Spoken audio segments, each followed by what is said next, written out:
Good evening students. Today we will see the current affairs analysis of yesterday's and today's paper, that is 21st and 22nd October 2020.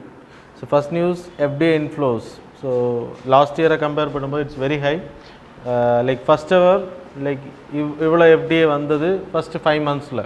It's very high in the ever history அப்படின்னு சொல்லலாம். 35.73 billion was received. அதுக்கான reason COVID-19 situationsல lot of problem with China. So சைனாவில் invest பண்ணக்கூடிய நிறைய companies இங்கே வராங்க.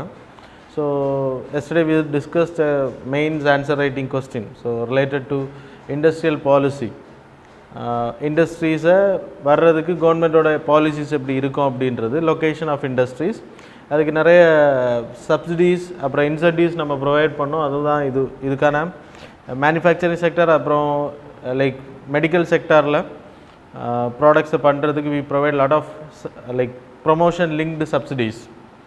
So அது 5 இயர்ஸுக்கு ப்ரொவைட் பண்ணுறது இது ஒரு ரீசன் இன்வெஸ்ட்மெண்ட் அதிகமாகிறதுக்கு. எஃப்டிஐ பொறுத்த வரைக்கும் it's 13% higher compared to the last year. FDI inflows grow like 2014லேருந்து 20 வரைக்கும் it went up to 55%. World investment report 2020ஓட ரிப்போர்ட் என்ன சொல்லுதுன்னா, இந்தியா வந்து 9th largest FDI recipient country in 2019 கேட்டகரியில் சொல்கிறாங்க. அதுக்கான ரீசன் கவர்மெண்ட்டோட measures related to production linked subsidy, that is incentives provide பண்ணுறது. தென் எஃப்டிஐ பாலிசியில் சேஞ்சஸ் பண்ணோம். 100% எஃப்டிஐ லிமிட் வந்து ஆட்டோமேட்டிக் ரூட்டில் கோல் மைனிங் செக்டர்ஸில் அலோவ் பண்ணோம். So foreign companies can invest in India without government permissions. They have to inform இங்கே வந்து invest பண்ண பிறகு. அது மாதிரி 26% FDI in digital sectors allow பண்ணியிருக்கோம். அது மாதிரி மேனுஃபேக்சரிங்கில் 100% ஆட்டோமேட்டிக் ரூட் ப்ரொவைட் பண்ணியிருக்கோம். கவர்மெண்ட்டோட கிளாரிஃபிகேஷன் இல்லாமல் யூ கேன் டூ இட். அது மாதிரி கான்ட்ராக்ட் மேனுஃபேக்சரிங் கேட்டகரியிலும் வி அலோட். அது மாதிரி கம்பெனிஸ் வரக்கூடிய ப்ராப்ளத்தை சால்வ் பண்ணுற we provided investment facilitation portal. So increase in FDI inflows is further expected. Increase ஆகிறதுக்கான வாய்ப்பு இருக்குது ப்ரைவேட் ட்ரெயின்ஸ் பில்டிங்கில், ஏர் இந்தியாவில். அது மாதிரி டிஃபென்ஸ் செக்டாரில் இன்க்ரீஸ் ஆகிறதுக்கான வாய்ப்புகள் அதிகமாக இருக்குது. பிகாஸ் டிஃபென்ஸ் செக்டரில் ஆட்டோமேட்டிக் ரூட்டில் வி ப்ரொவைடட் 49லேருந்து 74 வரைக்கும் இப்போ ப்ரொவைட் பண்ணியிருக்கோம் டிஃபென்ஸ் கேட்டகரியில். தென் ஃபாரின் டைரக்ட் இன்வெஸ்ட்மெண்ட்னா தெரியும் உங்களுக்கு. ஸோ வெளியிலேருந்து ஒரு company investing inside India to create a new company, இல்லைனா joint venture. It's not about investing in the stock exchange. Portfolio investment கிடையாது. That will be called as foreign portfolio investment. Direct இன்வெஸ்ட்மெண்ட்ன்றது ஒரு கம்பெனியோட share joint வெஞ்சராக மாறுறது. So Facebook, Jio கூட joint வெஞ்சராக மாறுறது. It is called as FDI, not FII. ஷேர்ஸை பங்குகளை 10% தான் வாங்கியிருக்காங்க, but it is a FDI. சரியா? இது ஜியோவோட ஷேர் மார்க்கெட்டில் போய் பர்ச்சேஸ் பண்ணுறதுக்கு பேர் ஃபாரின் போர்ட்ஃபோலியோ இன்வெஸ்ட்மெண்ட்னு சொல்லலாம். வெளிநாட்டு கம்பெனிஸ் இந்தியாவில். ஸோ லைக் அதில் வர்றதுக்கு 2 ரூட் இருக்குது. That is automatic route and government root.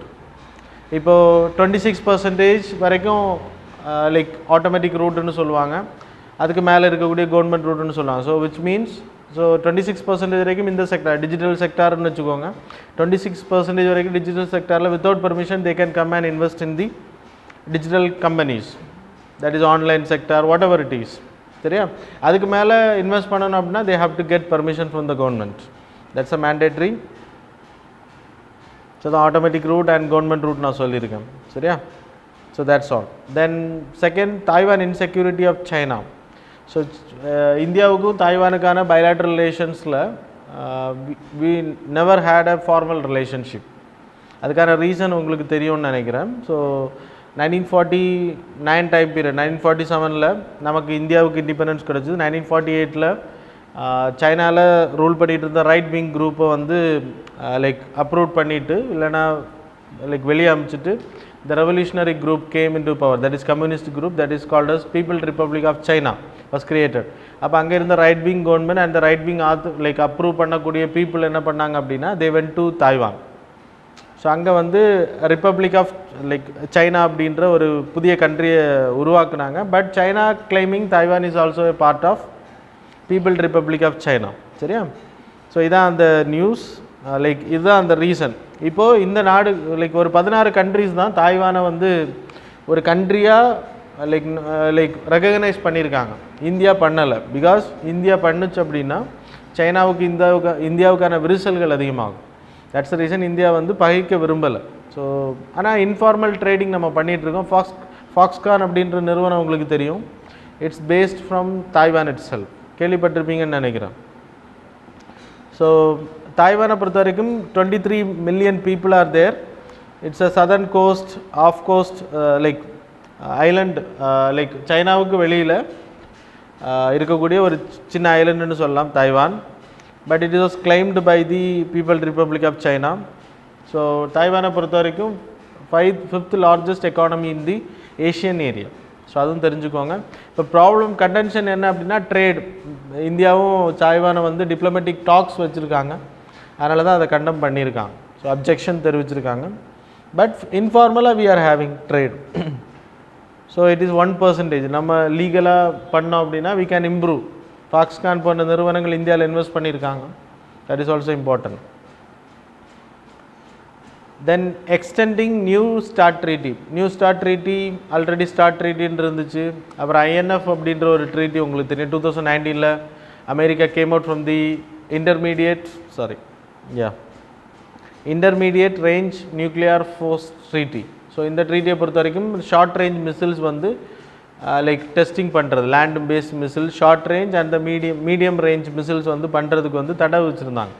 2 country பண்ண மாட்டோம். ஸோ அதை வந்து லைக் ரஷ்யா மீறிடுச்சு அப்படின்றதுனால அந்த ட்ரீட்டியை வயலேட் பண்ணிட்டாங்க அப்படின்றதுனால ஸோ யூஎஸ் கேம் அவுட். 1949 இந்த ட்ரீட்டி சைன் பண்ணப்பட்டுச்சு. It like 2019 they came out. Like தேனில் யூஎஸ் கேம் அவுட். யூஎஸ் வந்ததுனால அந்த ட்ரீட்டி நோ மோர். அது மாதிரி நியூ ஸ்டார்ட் ட்ரீட்டியும் வந்து அவர் வந்து 2021 it's going to end. START ட்ரீட்டின்றது அதுக்கு முன்னாடி இருந்தது, அது 10 முடிஞ்சிருச்சு. அதுக்கு பிறகு இப்போ திருப்பியும் அதை ரினியூ பண்ணியிருக்காங்க, நியூ ஸ்டார்ட் ட்ரீட்டி அப்படின்ற பேர். அதுக்கு என்ன அர்த்தம் அப்படின்னா சேம் திங், ஒரு லைக் கன்வென்ஷனல் வெப்பன்ஸ் இல்லைனா நியூக்ளியர் வெப்பன்ஸ் எவ்வளோ, மிசில்ஸ் எல்லாம் எவ்வளோ இருக்கணும் அப்படின்ற ஒரு லிமிட்டேஷனை, which means you can see here 1600 இருந்து 6000 வார்ஹெட்ஸ் வரைக்கும் வச்சுருக்கலாம் இந்த 2 கண்ட்ரீஸும். அதுக்கு மேலே உருவாக்கக்கூடாது, அதான் அந்த கண்டிஷன். இது ஸ்டார்ட் ட்ரீட்டி. நியூ ஸ்டார்ட் ட்ரீட்டியில் கொஞ்சம் கூட கம்மியாக 1500, அப்புறம் இங்கே 5000 நினைக்கிறேன். ஸோ அப்படி லைக் வெப்பன்ஸை கொண்டு வந்தாங்க, ரெஸ்ட்ரிக்ஷன்ஸ் கொண்டு வந்தாங்க. இப்போ அதை ரினியூ பண்ணும்போது அமெரிக்கா என்ன சொல்லுது அப்படின்னா like we are ready to renew it, but conventional வெப்பன்ஸை இதில் சேர்க்கணும். இது வழி நியூக்ளியர் வார்ஹெட்ஸ் இல்லைனா மிசில்ஸ் கேட்டகரி மட்டும்தான். அப்போ நார்மல் வெப்பன்ஸையும் இதில் கொண்டு வரணும் அப்படின்றது, அது மட்டும் இல்லை சைனாவையும் இதில் கொண்டு வரணும் அப்படின்றது தான் ட்ரம்போட ஆர்குமெண்ட்டாக இருந்துச்சு. So but Russia is willing to renew this agreement. Renew பண்ணுறது விரும்புகிறாங்க. America we have to wait and see. Political change அங்கே இருந்துச்சு அப்படின்னா ஸோ சேஞ்ச் ஆகிறதுக்கான வாய்ப்பு இருக்குது அவங்களோட ஸ்டாண்ட்ஸில். So that's all about this treaty. ஒரு நாஸ்கா லைன்ஸ் அப்படின்றது பெருவில் it's a place, hill area. இந்த ஹில் ஏரியாவில் ஸோ இட் இஸ் ஹியர். மேப்ஸில் கேட்கலாம் கொஸ்டின்ஸ். நாஸ்கா அப்படின்றது இதில் இருக்கக்கூடிய ரிவர்ஸ் எல்லாம் படித்தா லைமா பெருவோட கேபிட்டலேருந்து ரொம்ப near. I hope it is 450 kilometres அவே. சரியா? ஸோ இதில் ஜியோக்ளிப்ஸ்னால் உங்களுக்கு தெரியும்னு நினைக்கிறேன். இமேஜஸ் காவ்ட் இன் தி ராக்ஸ் லேண்டில் ஜியோக்ளிப்ஸ்னு சொல்லுவாங்க. பிக் ஸ்ட்ரக்சர் அங்கே பண்ணுறாங்க. இப்போ ஒரு கேட் வந்து ரொம்ப ஹைட்டாக இருக்கக்கூடிய ரொம்ப லாங்கஸ்ட் கேட் ஒன்று ஃபைண்ட் அவுட் பண்ணியிருக்காங்க. It was drawn during ancient time periods. So Paracas கல்ச்சரில் ஆண்டியன் சொசைட்டி அந்த ஏரியாவில் இருக்கக்கூடிய முன்னாடி வாழ்ந்த பீப்புள்ஸ் வந்து இதை ட்ரா பண்ணியிருக்காங்க, ஜியோக்ளிப்ஸ் உருவாக்கியிருக்காங்க அப்படின்றது தான் இந்த ஸ்டோரி. இது இப்போ டிஸ்கவர் பண்ணப்பட்டிருக்கு. That's why it was in news. Then environmental clearance to Kaleshwaram project. Kaleshwaram ப்ராஜெக்டை பொறுத்த வரைக்கும் லைக் அதில் சில என்வைரன்மெண்டல் இம்பேக்ட் அசஸ்மெண்ட்டில் சில குளறுபடிகள் இருக்குது அப்படின்றதுனால அதை கேன்சல் பண்ணப்பட்டிருக்கு. காளீஸ்வரம் லிஃப்ட் இரிகேஷன் ப்ராஜெக்ட்ன்றது கோதாவரி ரிவரும் அது மாதிரி there is a river called as Pranahita river, இந்த ரெண்டோட கான்ஃப்ளூயன்ஸில் பண்ணுறாங்க. அப்படின்னா லோ லேண்ட்லேருந்து ஹை லேண்டுக்கு தண்ணியை கொண்டு போகிறதுக்கான லிஃப்ட் இரிகேஷன் தான் அது. ஸோ அண்டர் கிரவுண்ட் வழியாக they use to lift the water up. அப்படின்னா இங்கே உள்ள தண்ணி போகும், அப்புறம் ஒரு குறிப்பிட்ட இடத்துல இட் வில் கம் அவுட். அதான் லிஃப்ட் இரிகேஷன்ன்றது. இந்த உள்ளே போகிற அந்த சைஃபன் இதில் அது வெளியில் வரும், அந்த ஃபோர்ஸ் மூலமாக அது வெளியில் வரும். So that's a mechanism. No motor, no pressure, no like sucking out எல்லாம் மிஷின்ஸ் எல்லாம் தேவையில்லை. ஆட்டோமேட்டிக்காக உள்ளே போகிற ஃபோர்ஸில் அது வெளியில் வரும். இந்த ஹியூஜ் மவுண்டன் ஏரியாவுக்கு மேலே அது வரும். ஸோ அதான் லிஃப்ட் இரிகேஷன்ன்ற பேர். ஸோ ஸோ அது இப்போது ப்ராப்ளம் இருக்கிறதுக்கான ரீசன் என்ன அப்படின்னா அதோட என்வாயர்மெண்டல் இம்பேக்ட் அசஸ்மெண்ட் கிளியரன்ஸ் வந்து ப்ராப்பராக பண்ணப்படலை அப்படின்றது. That is not important for you people. But multiple times நம்ம என்வாயர்மெண்டல் இம்பேக்ட் அசஸ்மெண்ட்டை பற்றி பார்த்துருக்கோம். So go and refer your notes, it will be there. Last month அதுக்கு முன்னாடி கிட்டத்தட்ட COVID-19 ஆரம்பிச்சதுலேருந்து we studied lot of things about the environmental impact assessment because lot of changes happened. அந்த டிராஃப்ட்டில் 2020 டிராஃப்ட்டில் சில ப்ராப்ளம்ஸ் இருந்துச்சு, அதை நான் உங்களுக்கு எக்ஸ்பிளைன் பண்ணியிருந்தேன். இந்த காளீஸ்வரம் ப்ராஜெக்ட் வந்து மிஷன் பகீரதா ப்ராஜெக்ட் அப்படின்னா வில்லேஜுக்கு வந்து லைக் வாட்டர் கொண்டு போகிறது, ட்ரிங்கிங் வாட்டர் கொண்டு போகிறது அந்த மிஷனோட டார்கெட். இந்த நேம் மட்டும் தெரிஞ்சால் போதும். So the mission related to what அப்படின்னு கேட்கலாம். மற்றபடி இதில் நீங்கள் உள்ள டீட்டெயிலாக படிக்க வேண்டாம். அண்ட் தென் ஓஸ்ரிஸ் அப்புறம் ரெக்ஸ் அப்படின்ற மிஷன். ஸோ ஆஸ்ட்ராய்ட் பெனு அப்படின்ற ஒரு ஆஸ்ட்ராய்டுக்கு அனுப்பக்கூடிய ஒரு மிஷன் தான் இது. ஆல்ரெடி 2016 இதோட வாய்ஸ் ஸ்டார்ட் ஆயிடுச்சு, இது ட்ராவல் பண்ண ஆரம்பிச்சிருச்சு. இப்போ தான் அந்த ஆஸ்ட்ராய்ட் பெனுவில் போய் இறங்கியிருக்கு, லேண்ட் ஆகிருக்கு. அதுக்கப்புறம் அங்கே என்ன பண்ணால் ரோபோட்டிக் ஆர்ம் மூலமாக அங்கே இருக்கக்கூடிய லைக் சாம்பிள்ஸை எடுத்துகிட்டு வரப்போகுது. 600 கிராம் ஆஃப் அங்கே இருக்கக்கூடிய சாயில், அந்த கிராம்ஸ் அங்கே இருக்கக்கூடிய மெட்டீரியல்ஸில் அதை கலெக்ட் பண்ணிட்டு வருது. ஸோ அதை படிக்கிற மூலமாக என்ன தெரியும் அப்படின்னா எர்த்தோட ஒரிஜினேஷனை பற்றி நம்ம தெரிஞ்சுக்கலாம் அப்படின்றது. So it's a part of our solar system. எர்த்துலேருந்து கிட்டத்தட்ட 450 கிலோமீட்டர்ஸ் தள்ளி இருக்குது அப்படின்னு நினைக்கிறேன். சரியா? Sorry, 200 million miles away from the earth. சரியா? Sorry for that wrong information. அப்புறம் இதுக்கு பி டைப் ஆஸ்ட்ராய்டுன்னு பேர். அதுக்கான reason amounts of carbon content அதிகமாக இருக்குன்னு சொல்கிறாங்க. It's a very old one. இந்த ஒரிஜினேஷன் டைம் பீரியடில் உருவானது. தட்ஸ் அ ரீசன் எர்த்தோட ஃபார்மேஷனை பற்றி படிக்கிறதுக்கு ஹெல்ப் பண்ணோம். ஓசிரிஸ் ரெக்ஸை பற்றி நம்ம ஆல்ரெடி படிச்சிருக்கோம். So while studying the 1 year current affairs and all. Then 7th news வந்து expansion of production linked incentive scheme. நான் உங்களுக்கு எஃப்டிஐ ஃபஸ்ட்டு ஆர்டிகிள் சொல்லும்போது சொன்னேன், இந்தியாவில் எஃப்டிஐ அதிகமாகிறதுக்கான மெயின் ரீசனே production linked incentive scheme.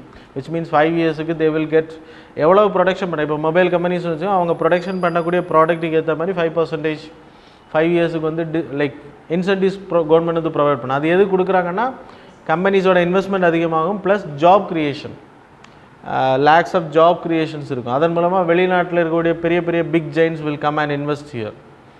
So அப்போ அவங்க ப்ரொடக்ஷன் பண்ணக்கூடியது எல்லாமே நம்ம இன்சென்டிவ்ஸ் ப்ரொவைட் பண்ணும்போது they use to invest a lot in India. So அதான் இப்போ பண்ணியிருக்கோம். ஸோ cash incentives for 5 to 7 years provide பண்ணுறாங்க. அதில் என்னென்ன செக்டர்ஸ்னால் அதை எக்ஸ்பேண்ட் பண்ணிடுறேன். முன்னாடி எலக்ட்ரானிக்ஸ், அப்புறம் மெடிக்கல் எக்யூப்மெண்ட்ஸ், கேரளாவில் ஒரு ஓப்பன் பண்ணாங்கல்ல, அது மாதிரி மெடிபார்க்ஸ்க்கு எல்லாமே கொடுத்துட்டு இருந்தாங்க. இப்போது இதுக்கும் கொடுக்க ஆரம்பிச்சிட்டாங்க. Electronics apartment, automobile industries, networking products, food processing, advance chemistry, solar PV manufacturing, photovoltaic manufacturing, இதுக்கு எல்லாமே ப்ரொவைட் பண்ணுறாங்க. That's why it was in news. சரியா? தென் கோவிட் ஆப் அப்படின்ற குவிக் COVID-19 டெஸ்ட்டை வந்து ஐடென்டிஃபை பண்ணியிருக்காங்க புதுசாக. ஃபெலூடா அப்படின்ற டெஸ்ட்லாம் ஆல்ரெடி இருக்குது. RT-PCR டெக்னாலஜிஸ், த பாலிமரைஸ் செயின் ரியாக்ஷன் உங்களோட டிஎன்ஏயை காப்பி எடுத்து அதில் RNAவோட லைக் வைரஸோட ஜீன் இருக்கா அப்படின்றத கண்டுபிடிக்கிறது தான் அந்த காப்பி மேலே காப்பி எடுப்பாங்க. ஸோ அதான் பாலிமரைஸ் செயின் ரியாக்ஷன்ன்றது. அதான் இன்றைக்கி அதுக்கு ஒரு 5 hours ஆகும்.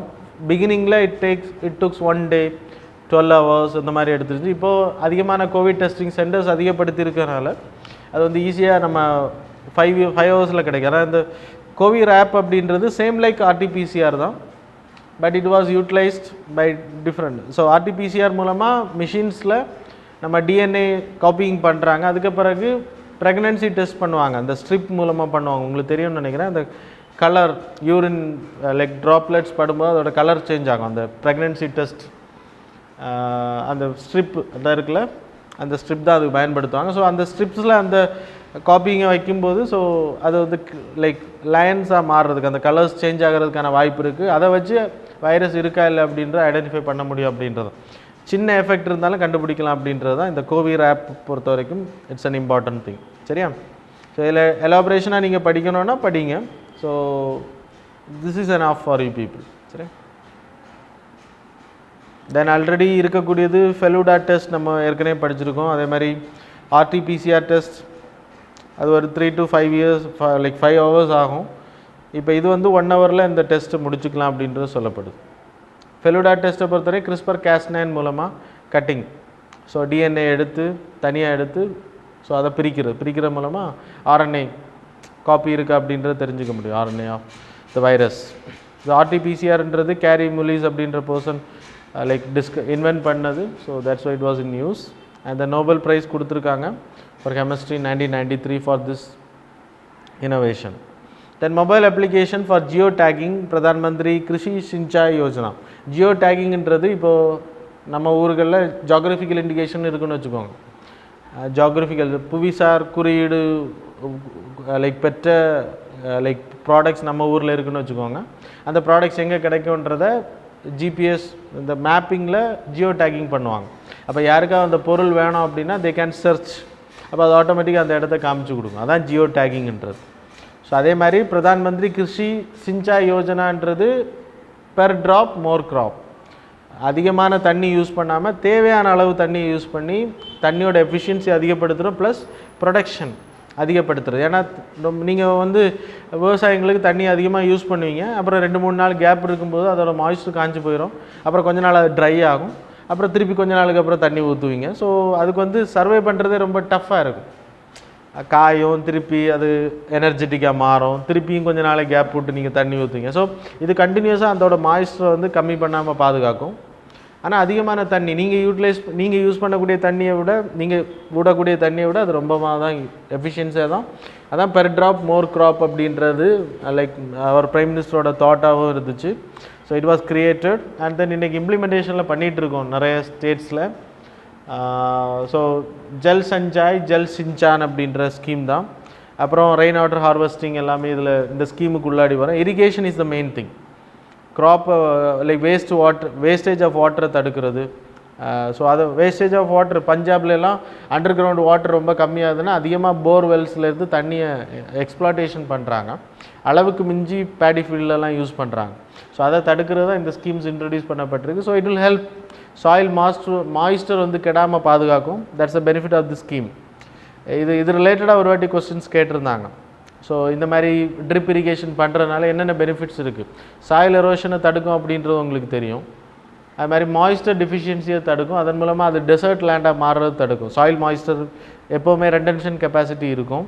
தென் convergence of investment in irrigation இந்த ஃபீல்ட். அப்புறம் ரீசார்ஜ் அக்விஃபயர்ஸ் ட்ராப்பாக அது போகிறதுனால ரீசார்ஜ் ஆஃப் அக்விஃபயர்ஸும் நடக்கும். So that will help. அது மாதிரி இங்கே ரெயின் வாட்டர் ஹார்வெஸ்டிங் இருக்குது, தட் வில் ஆல்சோ ஹெல்ப். அக்விஃபயர்னால் தெரியும் இல்லையா? So like porous like rocks, அது வந்து தண்ணியை சேவ் பண்ணி வைக்கிறது தான் அக்விஃபயர்னு பேர். So that's all. So that's all about today's and yesterday's current affairs. Tomorrow will see little bit கொஞ்சம் ஆர்டிகல்ஸ் இருக்குது, tomorrow we will cover it. So that's all about today's current affairs. Thanks a lot for joining.